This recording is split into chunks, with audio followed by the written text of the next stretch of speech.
Fala, Milton. Fala, Borges. Tudo bem? Tudo beleza? Tudo ótimo. Nossa, eu tô muito descabelado, cara. Ajeita aí o Parecendo. cabelo. Ajeita o Hã? cabelo aí. Ajeita o É, cabelo. cadê? Tô muito descabelado hoje. Eu já tô que tô, viu? Tudo tranquilo? Tudo.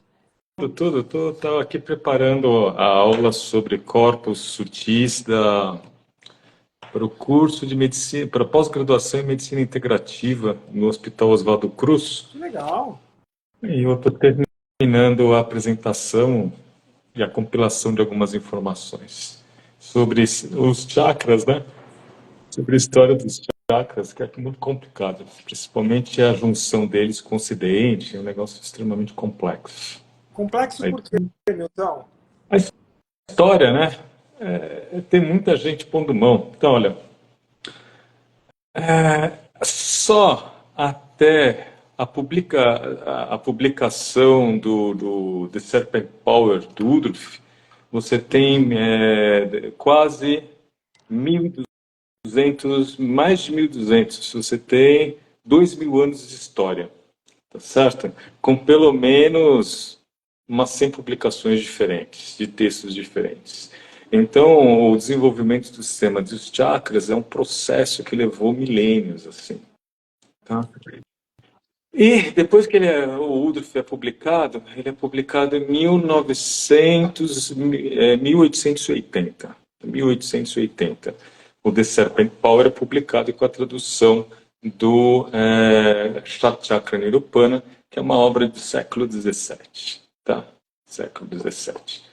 Daí o que acontece? Esta obra, ela pega um sistema de chakras. Se você for ver dentro do tantrismo, das publicações do tantrismo, seja ela pela via budista ou pela via Shaiva e Shakta, existem diversos modelos. Modelos com 5 chakras, com 6 chakras, com 11 chakras, com números diferentes de canais. Uma coisa que todos têm em comum é que o Sushumna é o mais importante. E isso vem desde o século VIII a.C., desde a Chandogya Birahada Aranyaka Upanishada.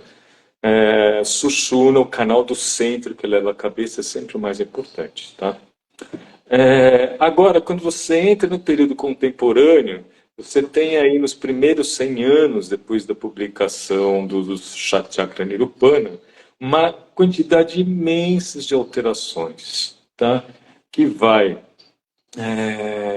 desde a associação com plexos nervosos, passando pela associação com aura e planos do universo. Isso já acontece dentro da escola teosófica, com as instruções internas da Blavatsky, ela já cita tudo isso, isso é elaborado depois por outros autores.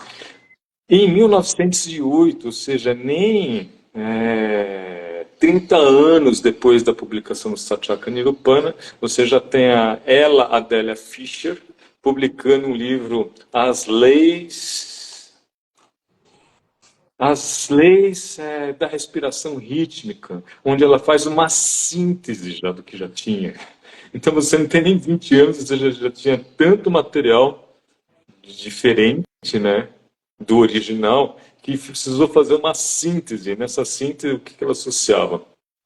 Ela associava astrologia, conhecimentos, estudos científicos ocidentais, sistemas esotéricos ocidentais, entre eles principalmente vindo da teosofia, os planos do universo já traduzidos para o inglês pela escola teosófica. Então já tem uma síntese. Daí, quando você chega em 1909, você tem pela escola esotérica chamada Golden Dawn, tá certo? De onde vem surgir outras escolas esotéricas, como, por exemplo, algumas linhas do Rosacrucianismo. Tá? Você tem a publicação de um livro chamado Liber 777. Tá?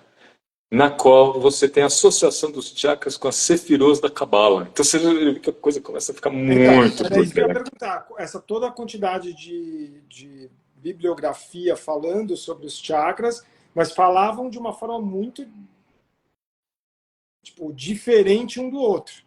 Ou eram, tipo, você falou que a Sushumna Nadi como principal tinha uma coerência, vai, todo mundo falando a mesma coisa, Sim. mas em relação aos chakras... Não, tinha algumas coerências, às vezes variava em número, tá? Às vezes variava em uma ou outra localização, mas tem alguns chakras que eram muito principais, né? E que sempre estavam presentes, por exemplo, o do coração, o do abdômen, tá certo? Muitas vezes faltava o swadhisthana, não tinha o swadhisthana, tá? Muitas vezes... Milton, só uma pausa. Galera, falaram aqui que está escutando distorcido. Eu e o Milton, eu estou escutando ele bem e acho que ele está me escutando bem, senão ele teria falado. Sim, estou te escutando Vê se mais perfeitamente. alguém tá escutando mal ou está escutando distorcido, porque pode ser o Wi-Fi de lá. Mas se alguém puder comentar, agradeço. Estou escutando bem daqui. Tá bom. Então a Ju está escutando. Então deve ser aí, o distorcido deve ser quem está escutando distorcido, dá uma olhada no Wi-Fi. Pode falar, Milton. Desculpa te cortar. Então, você tem diversas publicações, entre elas a primeira vez que aparecem os chakras associados com as cores do arco-íris, tá certo? Foi um trabalho de uma autora chamada Eva Bernstein, em 1937, tá certo? Em 1937. É um livro muito pequenininho, foi uma produção própria dela. Quem pagou a produção foi o principal aluno dela, mas o que ela tinha de diferente? Ela não só ela era teosofista, mas ela também participava do grupo da cromoterapia. Então ela olhava as cores que vinha da teosofia, principalmente pelo trabalho da Baylor, e aquilo não fazia sentido para ela na cromoenergética, né? Na cromoterapia. Então ela substituiu as cores que eram dos raios cósmicos, porque a ideia da teosofia era, assim como a cor branca, quando passa por um prisma, se divide em 7 raios, o Logos, quando cria o mundo, ele se divide em 7 raios, e 7 raios com 7 cores, tá certo? Mas só que as cores eram totalmente diferentes e tinha discrepância de um autor para outro. Então, quando chega nessa autora, pela primeira vez ela fala, acaba com isso. Colocamos as cores do arco-íris no sentido crescente, do Muladhara para o Sahasrara. E daí começa vermelho, laranja, amarelo, verde, azul e índico. Pela primeira vez você tem os chakras colocados nessa cor, na cor do arco-íris. Tá? Eu sei que quando chega em 1980, Satyananda o que faz? Ele cria o modelo padrão. Tá? No livro chamado Kundalini Tantra, ele fecha o modelo padrão. E nesse modelo padrão, ele tenta harmonizar. Tentando, acho que ele consegue, ele harmoniza, tá certo?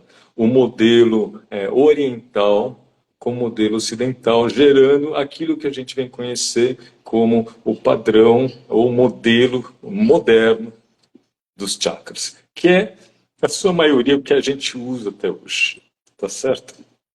A gente usa até hoje com algumas mudanças de autores que vieram a posterior, né? Vieram a posterior.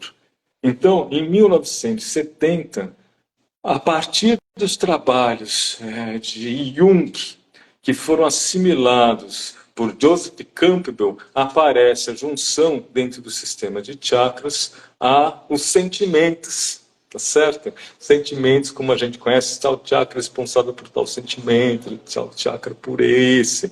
Isso é só em 1970. Antes disso não se fala. O único livro que fala é um livro de música chamado Sangeeta Ratnakara, que, se eu não me engano, ele é do século XVII. Século XVII. Sangeeta Ratnakara. Está aqui, minto. Ele é entre 1200 e 1300. Mas só que ele não fala de sentimentos. É diferente, ele fala de vritis, ou seja, de padrões mentais. E dentro desses padrões mentais, associados a cada pétala, você pode ter Diversos. Então, o que que acontece? Você tem um modelo que levou 2.000 anos para ser montado até o século, até 1880, até a publicação do Utrecht. Depois, nos próximos 100 anos, você tem, putz, uma barafunda de publicações, todas elas esotéricas, tá? Que vão gerar muita confusão no sistema de chakras. Uma delas é quando Leadbeater publica, que é da Teosofia, publica o seu livro de chakras, e ele pega o Swadhisthana e ele muda, né? Ele põe Muda a ordem ali. para cima, manipula. Isso vem daí, você entendeu? Isso vem daí. É daí que você fala, todo mundo passa a falar, o Swadhisthana está em cima, o Manipura está embaixo, mas você pega os livros antigos do yoga e do tantrismo, não é assim. Então, isto vem daí. Por quê? Porque é uma elaboração ocidental desse modelo de chakras. E esse livro de chakras, Leadbeater, fez muito sucesso. Inclusive, desenhos que ele fez é usado até hoje em diversos livros de chakras. Tá? A diferença entre o modelo oriental e o modelo ocidental o modelo ocidental ele trabalha pensando em benefício.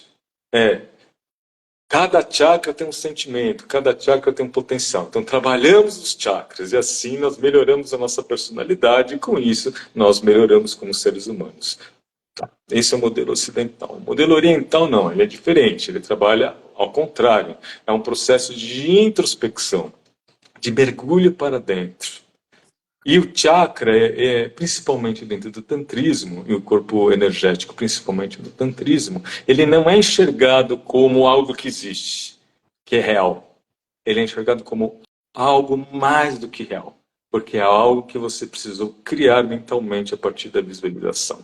E ao criar mentalmente a partir da visualização, ele não só torna-se real, mas ele ganha vida dentro de você. E daí o processo é o processo de despertamento da Kundalini, e a Kundalini, ao passar pelos chakras, vai gerar todo o potencial do indivíduo. Então, é de dentro para fora, não é de fora para dentro. Para eu entender a sua visão em relação a isso, então, por exemplo, a lógica eu vou, na visão oriental, eu vou trabalhar os chakras de uma Não. forma. Então, não vou trabalhar. Eu vou trabalhar o despertamento da Kundalini. Então, mas deixa eu só colocar aquilo que a minha percepção, né, do que você falou. Você vai fazer a sua prática com um foco que é despertar Kundalini para chegar ao Samadhi. Exato. Tá? E o trabalho com os chakras e os efeitos gerados a partir disso é uma consequência. É uma consequência. No caso do Ocidente, você vai atuar nos chakras para já gerar esses efeitos, e a consequência pode ser o despertamento de Kundalini. Ou não. Porque a Kundalini ela não é uma questão na maior parte desses livros. Tá certo? Não, os livros da teosofia, eles são comentados, mas eles estão tão preocupados em corpos, em planos do universo, em dar nomenclatura para isso, em fazer colaborações através da clarividência, entendeu? Que acaba não focando muito nisso, apesar deles terem contato, terem conhecimento e saber sobre a Kundalini em si. Teve uma pergunta aqui da Carol, acho que ela deve, não sei se é da Argentina, e ela falou que a conexão dela não está ruim, mas ela não está escutando tão bem a gente. Sim. De qualquer forma, ela perguntou: como desbloqueio o meu chakra emocional? Então, assim, não sei se você quer falar alguma coisa disso. Tá. Vamos continuar a história, né? Daí eu falo sobre isso. Então, vamos continuar a história. Daí, quando chega Satyananda ele faz um apanhado disso, uma síntese disso tudo. No livro Kundalini Tantra, ele faz um apanhado, onde ele estabelece digamos, um protocolo de despertamento da Kundalini. Tá? E nesse protocolo, o processo primeiro, limpa-se os canais. E agora eu estou dando a minha resposta para cá. Então, não pense em desbloquear o chakra do coração, não. O processo é, primeiro, você limpa os canais. Essa é a primeira coisa que você tem que pensar é isso. Tá? Para ter energia suficiente fluindo. Para a energia fluir. Então, primeiro, a energia precisa fluir direito. E daí entra mantra, aí entra respiração, principalmente alternada, daí entra técnicas de limpeza, que são os shatkarmas, daí entra asanas específicos, então, para limpeza dos canais. Conforme você vai fazendo a limpeza dos canais, daí você vai ativar os chakras. Dentre eles, um dos mais importantes é o Shuddha. Tá? Então, você vai trabalhar os chakras, fazendo com que os chakras sejam ativados. Tá. Os chakras estão ativos, daí você vai usar técnicas para desobstruir o Sushumna, para desbloquear o Sushumna, que é para abrir os grandes, que seria o Brahma grande no Manhara, o Vishnu grande no coração e o Shiva grande entre as sobrancelhas. Tá, eu abri os grandes, agora você desperta a Kundalini. Então, com esse raciocínio, você conseguiria ter um processo de liberação da energia, ativação dos chakras, que seja metodológico, que tenha e que não dê efeito colateral indesejado. Tá? Que é o modelo que eu recomendo, é o modelo que eu trabalho, é a forma que eu trabalho hoje em dia, e que, se eu não me engano, é a maneira através da qual, se eu não me engano, não, é a maneira através da qual o próprio professor de uso e trabalho. Tá? A própria forma que o Asti Yoga trabalha, mesmo que isso não seja dito, mesmo que isso não seja pensado. Mas o próprio Ashtanga Sadhana, ele tem essa lógica, né? A lógica de limpeza, ativação dos chakras, liberação do Sushumna e despertamento da Kundalini. Isso já é interno, né? Na própria prática do Swastika. Isso já faz parte. Ponto aqui, Milton, acho que talvez aí ela precisaria escrever, se ela estiver aqui ainda, ela escrever para ela deixar mais claro, até para a gente entender, porque às vezes o que ela quis dizer é uma coisa e a gente está entendendo outro, né? Porque sim, tem o que acontece, tem um ponto quando para alguns que são mais conhecedores, talvez esteja falando do Grant, como é que eu libero, como é que eu faço uma liberação do Grant, do Vishnu Grant, que está associado ao Anahata. Poderia ser, é um fator. Outro fator sim, a pessoa quer desbloquear o chakra porque emocionalmente ela não está... Não está bem, não está instável, ela é tímida, não é? Ou ela tem angústia. E daí, na realidade, você está numa situação assim, você desbloqueia o chakra, piora, não melhora. Você entende? Uhum. Não necessariamente vai melhorar. Pode ser que piore. Por quê? Porque o processo de limpeza não foi feito. Se o processo de limpeza não foi feito, você põe aquele centro para funcionar todo emperrado, né? Como você tem uma roda de um carro. Essa roda do carro, ela está emperrada. Em vez de você passar lubrificante, tirar, limpar, passar lubrificante, desbloquear a roda para depois ligar o carro, não, você faz na marra, né? Então não necessariamente vai funcionar. É aí que entra o papel do professor, né? Do papel do professor que passou pelo processo, conhece, e de olhar, de conversar, de perguntar sobre a estrutura emocional, estrutura de vida,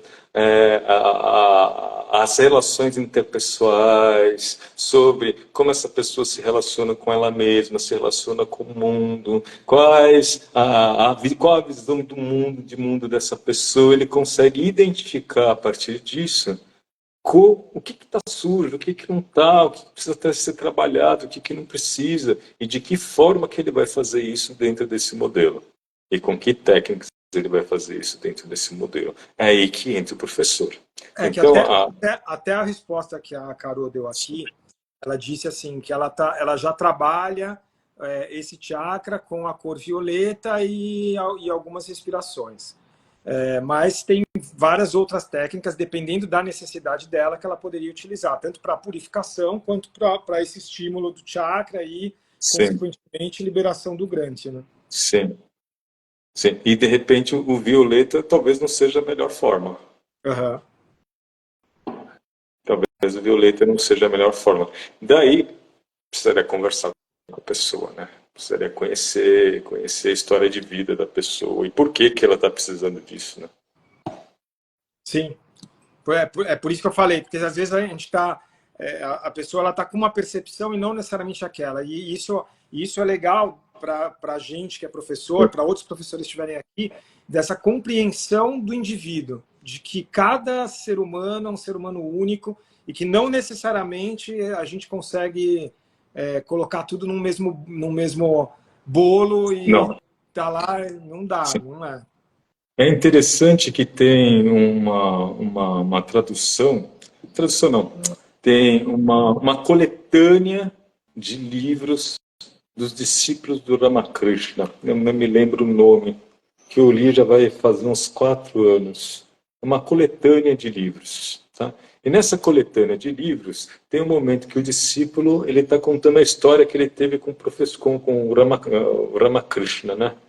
E daí o, o aluno ele está lá e de repente aparece um discípulo que tinha feito uma coisa. Ele tinha ido no mercado e um comerciante tinha passado a perna nele, ele tinha percebido que tinha passado a perna, não fez nada, não falou nada, e voltou por Ashram e explicou para o Ramakrishna o que tinha acontecido, e o Ramakrishna deu uma bronca nele. Mas como assim? Você deixa o cara passar a perna em você? Você acha que porque você é um swami, porque você é um monge, você é um idiota? Você deve deixar todo mundo passar a perna em você? Daí foi um outro discípulo e aconteceu o mesmo processo. E o outro discípulo foi lá e foi duro com o comerciante. E da hora que ele volta para o Ramakrishna, ele explica, e o Ramakrishna dá a resposta ao contrário. E, e esse discípulo contando essa história, ele olha para o Ramakrishna e fala, mas por que você deu duas respostas diferentes para o mesmo acontecimento? Responde, porque são pessoas distintas. Aquela pessoa, ela é apática, ela é apagada, ela não tem garra, não tem autoestima. Então, ela precisa melhorar isto. E o outro? O outro é agressivo. Se ele é agressivo demais, ele precisa melhorar isto. Então, para uma mesma situação, a resposta vai ser diferente dependendo da característica do praticante. Característica, momento atual, percepções de vida naquele ponto, tudo interfere. Naquele ponto. Tudo junta naquele indivíduo. Ainda agrego uma outra coisa, você fala aí o que você pensa, mas determinada técnica ela funciona para cada indivíduo de forma diferente. Por mais que a gente pegar uma técnica, sei lá, uma retroflexão vai ter uma função que eu poderia dar uma generalizada. Só que para aquele indivíduo, aquela retroflexão funciona de um jeito, para aquele outro funciona de outro jeito, a mesma técnica. E a mesma coisa, o respiratório, a mesma técnica funciona de Eu, formas diferentes. eu entendo assim, de forma mais ou menos. Assim, aquela técnica tem aquela função. A resposta do indivíduo pode Isso, ser desde insignificante a moderada ou exacerbada. perfeito, Perfeito? perfeito, é isso. Nesse sentido, sim. Mas aquela técnica, ela tem aquela função, ela vai agir daquela forma. A resposta do praticante é que pode ser não esperada, dependendo das características dele. Então, digamos, no caso da pergunta do Anahata Chakra. Normalmente, o Kapodasana ele tem a função de abrir esse chakra. Mas para algumas pessoas isto vai trazer uma sensação de bem-estar, para outras pessoas vai trazer angústia. Uhum. Mas é a mesma técnica. E mas a resposta do porquê do bloqueio é diferente. Então a resposta vai ser diferente. A ação é absolutamente a mesma. Agiu sobre aquele centro de força, abrindo ele, botando ele para funcionar. Quando eu quis dizer, você conseguiu definir o que eu estava falando. É exatamente isso. É tipo, a resposta que a pessoa tem àquela técnica. Não necessariamente é igual. Pode ser igual, como pode ser totalmente como pode não ser. antagônica. Totalmente diferente. Assim, por exemplo, a meditação sobre o medo. Para algumas pessoas, isso pode ser libertador. Para outras pessoas, isso pode desencadear pânico. Uhum. Então, vai depender. Tá. Perfeito. Entendeu? Nem era o nosso assunto de hoje, mas Não, já né? foi.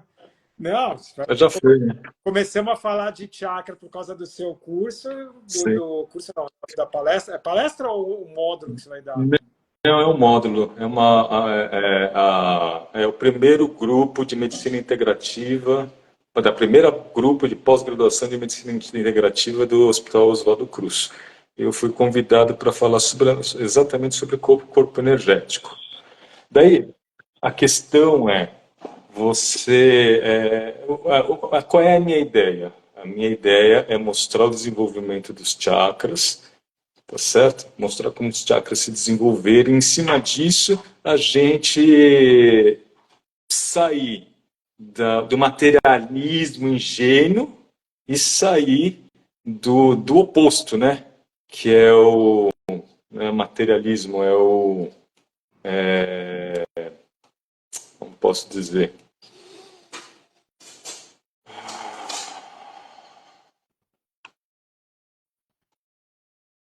Quer tentar O falar idealismo ingênuo.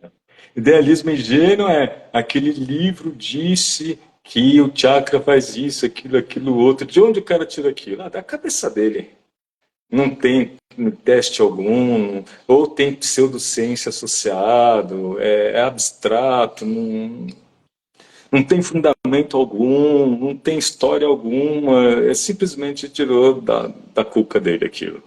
Então, é importante para esse grupo que trabalha com medicina integrativa que ele consiga andar não no determinismo absoluto, que o determinismo absoluto ele estraga o modelo, porque o modelo ele quebra a dualidade que existe no Ocidente entre mente e espírito, porque você tem uma interface de conexão e de ligação entre mente e espírito, entre mente e corpo, né? Entre mente e matéria. Tá? Então ele desfaz isso daí. E ao desfazer isso daí, isso ainda entra numa outra possibilidade, a possibilidade de interrelação com os outros. Então o corpo energético, ele faz essa via de conexão entre mente e matéria e de interconexão com as outras pessoas, com o meio. Mas interessante Então, eles colocarem esse módulo, porque sim. não, Sim. muito legal. Por quê? Porque, por exemplo, se você vai trabalhar medicina integrativa, eles vão trabalhar o quê? Com cromoenergética, eles vão trabalhar com o cromoterapia, né? Ou eles vão trabalhar com fisioterapia e osteopatia, eles vão trabalhar com medicina ayurvédica, eles vão trabalhar com acupuntura, então eles precisam ter uma noção de qual modelo que esses grupos usam, né? Qual o modelo de racionalidade médica que eles usam. Por exemplo, no caso da medicina ayurvédica, que é exatamente por que eu estou montando o modelo de chakras para eles, é toda baseada justamente nesse raciocínio, tá? Dos centros de força, mas eu quero colocar para eles, olha, o modelo oriental é assim, ó, o modelo ocidental é assim, ó. De coisas que vocês vão ler, tem coisas que vem do esoterismo ocidental, que tem neoplatonismo entrando aí no meio, tá certo? Isso dá boi na linha. Tá? Então, para que eles tenham essa consciência e que entendam que aquilo é um modelo, esse modelo ele pode ser utilizado para a compreensão da técnica que você está utilizando, e usualmente uma técnica que dá resultado, tá? Na forma de uma racionalidade médica, de uma lógica médica, mas que eles não devem cair na ideia de que qualquer coisa que é dita sobre chakras é boa, né? Não é assim. De verdade, não é assim. Compreendido. Uhum. A gente vai fazer em novembro, eu estou organizando um evento Yoga e Ayurveda, são 3 dias.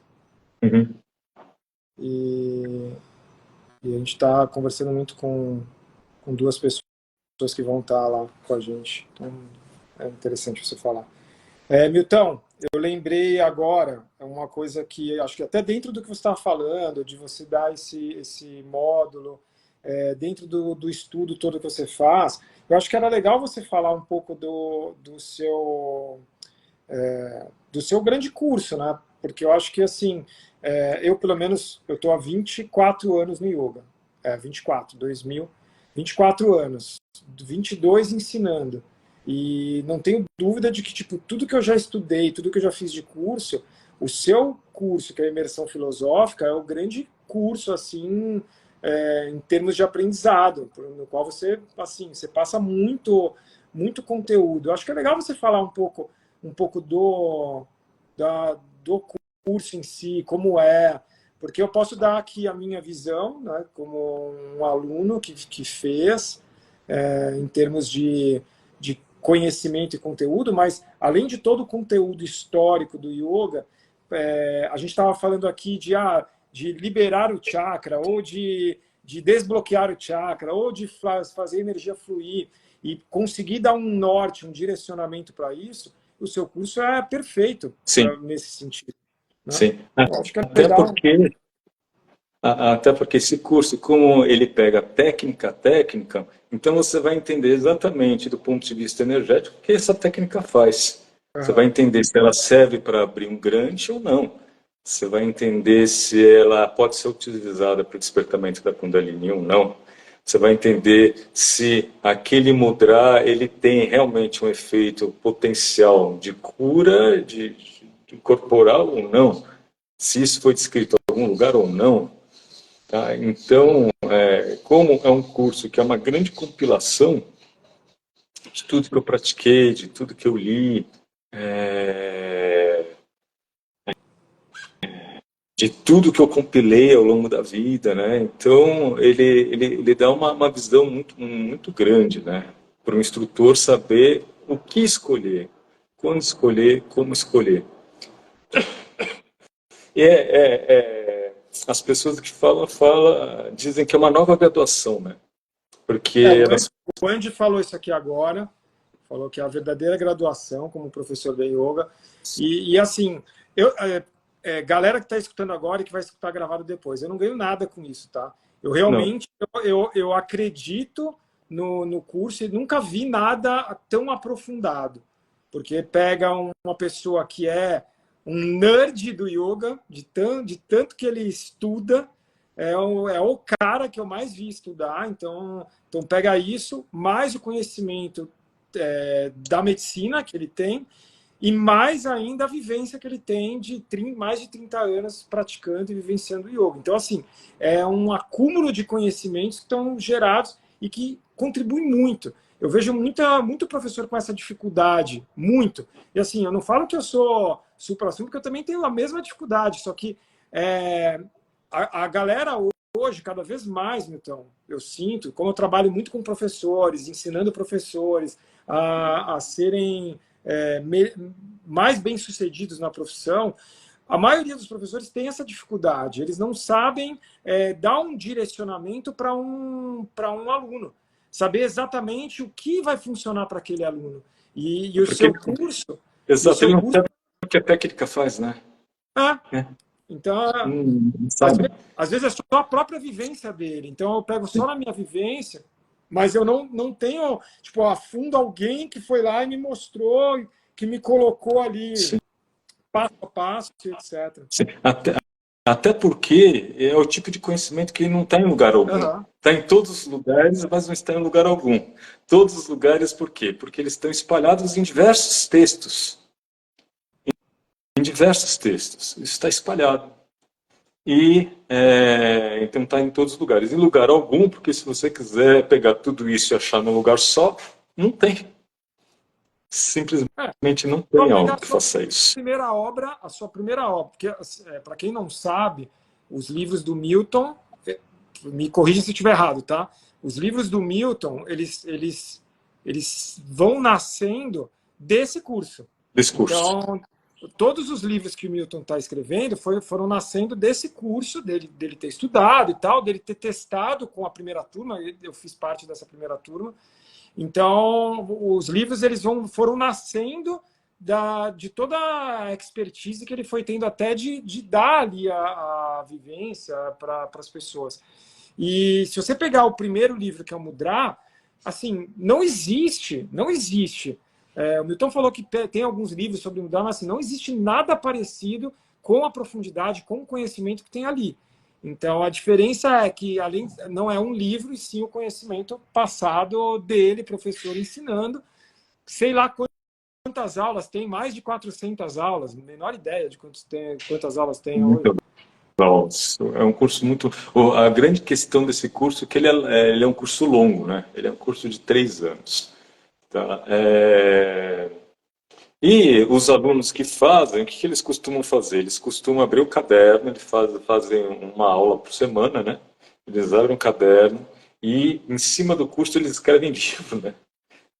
Cada página é um apanhado de tudo Mas eu aquilo vou que eu falar digo. uma coisa porque o Milton falou agora, não assustar a galera. É um curso de 3 anos que você pode fazer em 3 anos, mas não precisa ser em 3 anos. Se você for Não, e se você gostar e quiser e se interessar pelo assunto, você consegue, porque o curso hoje ele está gravado. Existem as tá conversas, gravando. existem os encontros para tirar dúvidas e tal, que o Milton faz, mas o curso inteiro está gravado. Então você não precisa fazer 3 anos, você pode adiantar o processo. Pode adiantar o processo. Eu fiz a mesma Inclusive, coisa para essa.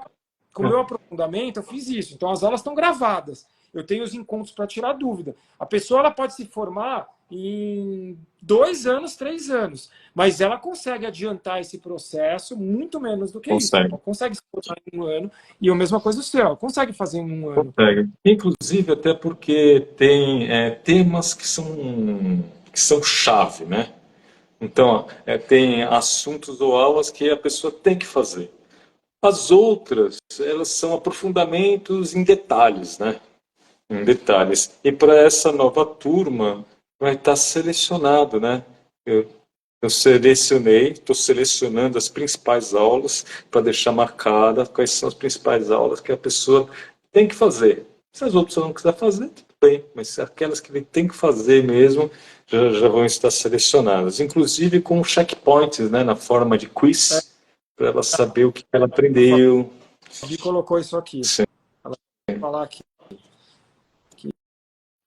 saber E o que aprendeu. É pra, comum, uma coisa que é comum que eu vi as pessoas, depois que terminam o curso, pedirem para pagarem de novo para continuar tendo acesso, como uma assinatura. uhum. Porque sempre que elas quiserem pesquisar, está lá. Isso acontece também. Assim, e eu acho que isso que você falou, o Andy falou que muda radicalmente mesmo a forma de cuidar do aluno, e muda, porque você começa a se sentir mais seguro até. Muitos professores não têm a segurança de passar algo para o aluno, então nesse curso você tem você vai ganhar essa capacidade de se sentir mais seguro, porque você vai ter os elementos ali para ensinar. Mas isso que você falou, eu achei muito legal, Milton, que só que talvez as pessoas não entendam. Então, assim, o Milton, ele pega, vamos pegar aqui o asana. O Milton faz toda a parte da anatomia do asana. Depois pega toda a função de um asana específico e como aquele asana específico vai atuar. Tem toda a nomenclatura em sânscrito. Então, você tem vários módulos de asana. E me corrija se eu estiver falando besteira, tá, Milton? Então, É aí, isso mesmo. na hora do asana, o que o Milton consegue fazer? O que você pode fazer fazendo esse curso dele? Você consegue ir direto, agora, eu não é o meu grande interesse saber o sânscrito. Então, eu posso ir direto na aula daquele asana específico e naquele momento, que é o meu momento, é estudar aquele asana, entender aquele asana e assim por diante. Né? Não, Só... fala aí, Mutão. Pode responder, Babs. Vai lá, vai lá. O curso é seu, não é meu. Eu não vou responder, não. Não, qualquer pessoa que tem interesse em realmente ter um conhecimento profundo sobre yoga e sobre suas técnicas pode fazer esse curso, tá? Ele não é só para instrutores. O que pode acontecer, de repente, se você acabar sabendo mais que seu professor, né? Há uma chance. É uma chance. Há uma É chance. realmente uma chance. Assim, Depois se você gosta do yoga e você gosta de ampliar seu conhecimento e ampliar a sua percepção sobre as técnicas que você faz na aula, é um grande curso mesmo. É um grande curso.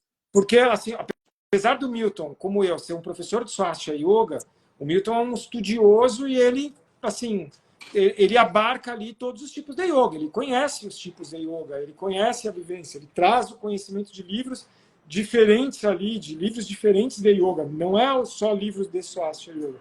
Então isso é demais. Como, por exemplo, nos meus cursos, eu já dei o curso sobre o Bhagavad Gita, eu já dei o curso sobre o Mahabharata, nós falamos sobre o Mokshadharma, já dei... Esse final de semana eu falei sobre o Hatha Yoga Pradipika, dei uma live sobre Hatha Yoga. Então, não é somente o Swastika Yoga que está aventado, né, nesse processo. Inclusive, por exemplo, estou fazendo um curso na Santa Casa sobre a Iyengar. Tá, eu vou mudar para a Iyengar? Não, mas eu quero conhecer um pouco sobre a Iyengar. Quero ter noção. Até falei numa das lives há um tempo atrás o como me impressionou positivamente a capacidade do professor de Iyengar de entender os detalhes na execução do asana. É incrível. Assim, como ele utilizando as ferramentas dele, um próprio, uma cadeira, uma cinta, ele consegue colocar o corpo alinhado, certinho, dar consciência para o aluno a respeito do alinhamento e do posicionamento dos pés no chão. Eu estou aprendendo um monte, eu estou me deliciando. Agora, o que vai dar para eu aproveitar disso dentro do Swastika é algo que eu vou ter que avaliar, né? Eu não sei exatamente o que, como, quando e o quanto que eu vou me sentir conhecedor o suficiente para aproveitar dentro aquilo que eu aprendi dentro do Swastika Yoga. E o que cabe dentro da linhagem, às vezes aquilo que eu aprendi é muito legal, mas não cabe na lógica da linhagem. Simplesmente não cabe. A lógica da linhagem é totalmente diferente. Mas aquilo vira um conhecimento meu, que eu posso usar, por exemplo, para ajudar um aluno quando ele precisar, no caso de um alinhamento corporal. São informações que a gente vai pegando e podemos realmente utilizar de uma outra forma. Sim. Numa outra situação. A gente pode utilizar. Então, a minha ideia não é uma ideia de me manter fechado somente numa linhagem, né? A ideia é que esse conhecimento pode ser aproveitado dentro do contexto de cada linhagem. E cada praticante vai ver o que cabe para ele, né? O que cabe dentro do universo dele, daquilo que ele aprendeu. E ajudando, eu acho que é legal, porque você pega, por exemplo, você vai pegar os asanas, independentemente do tipo de yoga que a pessoa faça, ela consegue pegar aquele conhecimento sobre o asana e colocar lá na sua prática. Você vai pegar uma técnica respiratória, independentemente do tipo de yoga, independentemente da nomenclatura dada para aquele respiratório, ele vai aprender sobre o respiratório. Então, isso Ele vai aprender sobre o respiratório, sim. Sem dúvidas. É isso, Milton. Bom, fica aí o convite para quem quiser, é só entrar no perfil do Milton e ver lá o curso. Eu super indico e indico para todo mundo. Inclusive, acabamos de conversar com uma pessoa da minha equipe para ela fazer. Então, super indico. Para quem quiser, é só falar com o Milton. Obrigado, Boris. Você sabe que eu fico assim, eu costumo não fazer propaganda, né? Mas eu faço por você, então, eu já falei isso para você. Porque, não sei, né? Eu olho o Instagram, às vezes a coisa fica meio pesado, né? O tempo todo alguém querendo te empurrar alguma coisa, alguém querendo vender alguma coisa, né? Milton, é assim, ó, as coisas estão ali, todo mundo pode oferecer o que quiser Sim, e aceita o que quiser. Então, assim, quem quiser. você tem um trabalho incrível e tá lá. Se a pessoa quiser ir, vai. Assim, ó, eu tenho o mesmo pensamento que você, porque eu também não gosto de empurrar nada. Então, assim, só que assim, eu divulgo. Vou fazer uma viagem para a Índia em março. Tô lá, ó, Índia, Butão, tô fazendo a viagem em março. Se a pessoa quiser ir, tipo, vai ser bem-vinda. Se a pessoa não quiser, tá ali, ó, tá vendendo. Não, tô organizando uma viagem. Quer ir comigo? Vamos lá. Você tá fazendo você tem um curso seu que é incrível. Tá ali divulgando. Se a pessoa quiser aceitar, aceita. Se não quiser, tá tudo certo. Certo. Acho que é isso. Tem que divulgar. As coisas boas a gente tem que divulgar. E eu, pelo menos, sou assim.